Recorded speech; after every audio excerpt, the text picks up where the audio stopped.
제 이름은 최종수입니다. 57살이고 고향은 경기도 일산입니다. 매일 아침 한 걸음 한 걸음 현실을 다시 밟아가고 있는 중이죠. 불과 몇 해 전까지만 해도 저는 마포 상암동에 있는 중견제약회사에서 임원으로 일했습니다. 연봉도 1억이 훌쩍 넘었고 업계에서도 이름 석자는 모르는 사람이 없을 정도였습니다. 사람들은 그런 제 모습을 보고 참 안정되게 잘 사신다라고 말하곤 했습니다. 저도 그 말에 스스로를 안심시키곤 했죠. 하지만 시간이 지나며 알게 됐습니다. 안정이라는 단어는 겉으로 보이는 숫자와 직책으로는 설명되지 않는다는 걸요. 그렇게 탄탄해 보였던 삶의 바닥이 순식간에 무너졌습니다.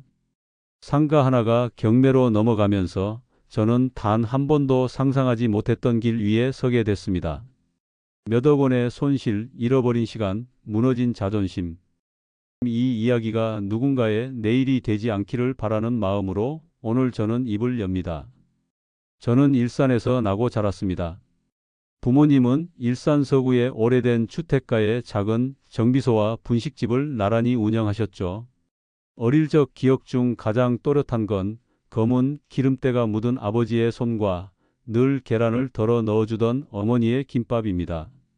겨울이면 동치 미국물에 말아주던 밥 한 그릇이 그렇게 따뜻할 수가 없었죠. 돈이 많진 않았지만 우리 집엔 늘 손으로 번 생계의 온기가 있었습니다. 어머니는 늘 제 어깨를 다독이며 말했습니다. 종수야, 서울 가서 뭐라도 돼야 한다. 그 한마디가 제게 평생의 방향이 되어 주었습니다. 열심히 공부했고 운도 따랐습니다. 서울의 중상위권 대학에 장학금으로 입학했고 성적은 항상 상위권을 유지했습니다. 졸업 후 곧바로 마포에 본사를 둔 제약회사에 입사했죠. 그땐 제약 영업사원으로 시작해 전국을 돌며 약국과 병원을 상대했습니다. 여름엔 셔츠가 땀으로 들러붙었고 겨울엔 손등이 갈라졌지만 저는 늘 성실했습니다. 10년쯤 지나면서 팀장이 됐고 그 뒤로는 전략기획실과 신사업본부를 거쳐 임원 자리에 올랐습니다. 책상 앞에는 해외 학회 사진과 성과 자료들이 늘어났고 통장은 말 그대로 숨 쉴 틈 없이 굴러갔습니다. 45을 넘긴 뒤의 일이었죠. 그 즈음 제 인생엔 무언가 완성되어 간다는 착각이 피어오르기 시작했습니다. 그런 생각이 들던 어느 날 문득 불안해졌습니다. 이대로 회사만 믿고 있어도 되는 걸까? 그렇게 노후까지 갈 수 있을까? 주변에서는 다들 수익형 부동산 하나씩은 갖고 있었습니다. 노후엔 월세로 살아야지라는 말이 너무 자연스러워서 저만 뭔가 뒤처지는 것 같았습니다. 마침 마포 상암은 디지털 미디어 시티역을 중심으로 지하철 새 노선이 교차하고 바이오 IT 기업들이 줄줄이 들어오고 있었습니다. 상암 일대는 미래산업 클러스터라는 이름으로 주목받고 있었고 부동산 뉴스에서도 유망상권이라는 말이 빠지지 않았죠. 결국 2021년 가을 테린펜트윈이라는 신축 오피스텔 상가 1층 매물을 보러 갔습니다. 중개인은 보증금도 있고 세입자도 바로 구해져 있으니 걱정 안 하셔도 된다고 했습니다. 실제로 마라탕 가게가 이미 입점해 있었고 보증금 3천에 월세 250만 원 조건이 붙어 있었습니다. 겉보기엔 아주 이상적인 구조였습니다. 이렇게만 굴러가면 60 넘어도 월세 200은 보장되는 거래라는 생각에 마음이 들떴습니다.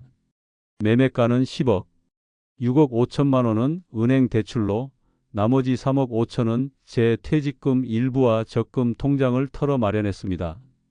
연봉 1억이 넘는 저에게 은행은 대출을 단박에 내줬고 저는 그때 이게 진짜 재테크라는 착각에 사로잡혔습니다. 처음 1년은 아무 탈이 없었습니다. 마라탕 가게는 주말이면 줄을 서기도 했고 매달 월세는 꼬박꼬박 들어왔습니다. 저는 새로 생긴 부동산 자산을 볼 때마다 묘한 자부심을 느꼈습니다. 그런데 2023년 봄 예상치 못한 일이 벌어졌습니다. 점주가 교통사고를 당한 겁니다. 다행히 생명엔 지장이 없었지만 무릎이 부러져 몇 달간 입원해야 했고 결국 가게는 문을 닫았습니다. 한두 달만 참으면 다시 영업을 재개할 거라 기대했지만 점주는 건강상의 이유로 계약 해지를 통보했습니다. 그 이후로 반년 넘게 공실이 이어졌고 전기세, 관리비, 재산세는 계속 쌓여만 갔습니다. 그 무렵 제게 또 다른 시련이 닥쳤습니다. 아내가 허리 디스크로 병원에 실려간 겁니다. 평소에도 잔허리가 약했지만 그날은 화장실에서도 일어나지 못할 정도였습니다. 수술은 다행히 잘 끝났지만 입원과 회복에만 수백만 원이 들었고 그 사이 저는 회사 일과 집안일을 병행하며 정신없이 살았습니다. 가게는 빠르게 구멍이 나기 시작했습니다. 결국 저는 이자라도 막자며 저축은행에 문을 두드렸습니다. 담보가 있으니 걱정 마십시오라는 상담원의 말에 1억 원을 추가로 빌렸습니다. 하지만 그것은 더 깊은 수렁의 시작이었습니다. 월 상환 이자는 이미 400만 원을 넘겼고 급여로 생활비를 감당할 수 없게 되자 신용카드를 쓰기 시작했습니다. 몇 달 지나지 않아 카드값이 밀리고 대출 연체가 시작됐습니다. 가압류 서류가 도착하던 날 현관 앞에 쌓인 고지서를 들고 주저앉고 말았습니다. 누구보다 성실하게 살아왔다고 믿었지만 결국 나도 이렇게 되는구나 싶었습니다. 그리고 이 모든 일은 단 3해 만에 벌어진 일이었습니다. 여러분, 제가 겪은 이 모든 과정은 남의 일이 아닙니다. 그저 조금의 오해, 조금의 조급함, 그리고 금융에 대한 무지가 만든 결과일 뿐입니다. 2024년 봄, 결국 상가는 경매에 들어갔습니다. 그날은 유난히 바람이 세게 불던 날이었는데 경매 일정이 확정됐다는 소식을 듣는 순간 등골로 서늘한 기운이 흘렀습니다. 낙찰가는 6억 1천만 원이었습니다. 불과 3년 전 저는 이 상가를 10억 원에 매입했습니다. 처음엔 조금 떨어져도 버틸 수 있겠지 생각했지만 실상은 훨씬 더 잔인했습니다. 단순 계산으로만 4억 가까운 평가손이었고 자기자본 3억 5천만 원은 한 점도 남김없이 사라졌습니다. 그것도 모자라 각종 세금, 연체 이자, 법무 비용, 경매 진행 수수료 등에서 추가로 7천만 원 이상이 빠져나갔습니다. 그리하여 제가 실제로 입은 손실은 총 4억 6천만 원. 한때는 내 재산이라 생각했던 것들이 서류상 숫자로 정리되어 사라지는 걸 지켜보는 일이란 정말 아무리 돈 많은 사람이라 해도 담담하긴 어려운 경험입니다. 저는 스스로를 무직자도 저소득층도 아닌 한 번도 가난과는 거리가 멀었던 중산층 회사원이라 생각해 왔습니다. 하지만 그 믿음은 정말 허무하게 깨졌습니다. 매달 월급이 꼬박꼬박 들어온다고 사회적으로 안정된 직책을 가졌다고 그게 진짜 안정은 아니었습니다. 위기는 늘 갑작스럽게 찾아오지만 저의 경우는 특히 더 조용했습니다. 어느 날 갑자기 일어난 폭풍 같은 것이 아니라 물 밑에서 천천히 물이 새고 있는지도 모르고 앉아 있던 배가 어느 순간 기울어 침몰해 버리는 시기였죠.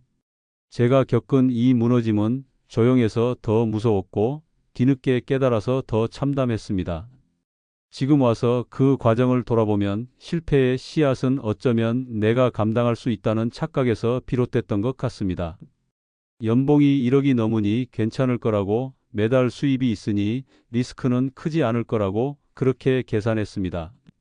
하지만 문제는 제가 그 리스크를 알지 못했다는 데 있었습니다. 다들 한다는데 뭐 어때라는 분위기에 휩쓸렸고 나만 바보 되긴 싫다는 조급함이 저를 재촉했죠. 무엇보다 부끄럽지만 무지했습니다.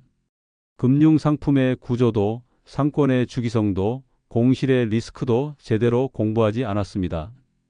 결국 대출금은 숫자가 아니라 책임이라는 것, 부동산은 자산이 아니라 시한폭탄이 될 수도 있다는 진실을 알게 된 건 이미 4억 넘는 돈이 사라진 뒤였습니다. 경매 결과를 들은 날 아무 말도 할 수 없었습니다.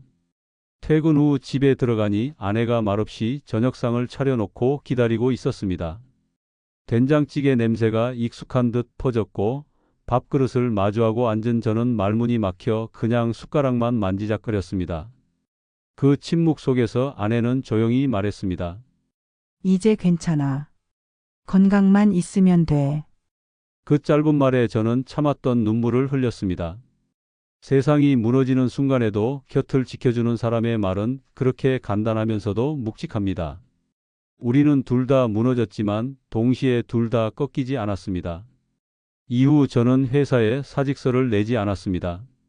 그래도 일터는 붙들고 있어야 한다는 본능 같은 직감이 있었고, 나이가 들수록 끝까지 버티는 것이 얼마나 큰 힘인지 실감하게 됐습니다. 그 뒤로 저는 생활의 많은 부분을 바꿨습니다. 우선 불필요한 지출을 모두 끊었습니다. 평소엔 아무 생각 없이 쓰던 식비, 구독료, 외식비 등을 전부 정리하고 점심도 회사 근처 편의점 도시락으로 대체했습니다. 매일 저녁 집에 돌아오면 가계부를 씁니다. 예전엔 번 돈만 생각했지 쓰는 돈에 대해선 무심했으니까요. 주말엔 도서관에 가서 금융책을 읽습니다. 실패를 반복하지 않기 위해서입니다. 왜 나는 망했는가를 복귀하려는 게 아니라 다시는 그 길로 가지 않기 위해서입니다. 그리고 이젠 후배들에게도 당당히 말합니다. 나는 돈을 벌면서도 몰랐던 걸 잃고 나서야 배웠다. 아무도 실패한 사람의 등을 두드려주지 않지만 그 덕분에 나는 이제 사람을, 인생을, 돈을 다른 눈으로 바라봅니다. 마포 상암동 한때는 제게 가능성과 희망으로 반짝이던 그 거리가 지금은 상처의 이름으로 남아 있습니다. 하지만 이상하게도 후회는 하지 않습니다. 그때의 저는 최선을 다했고 지금의 저는 그 실패 위에서 다시 걸어가고 있으니까요. 상처도 시간이 지나면 흉터가 되고 흉터는 언젠가 내 이야기가 되겠죠. 요즘은 퇴근 후 아내와 동네 산책길을 걷습니다. 가끔 나도 모르게 중얼거리게 됩니다. 다시 시작하면 돼. 조금 천천히 가도 괜찮아. 그렇게 하루하루를 버텨내며 저는 다시 들꽃처럼 피어나고 있습니다.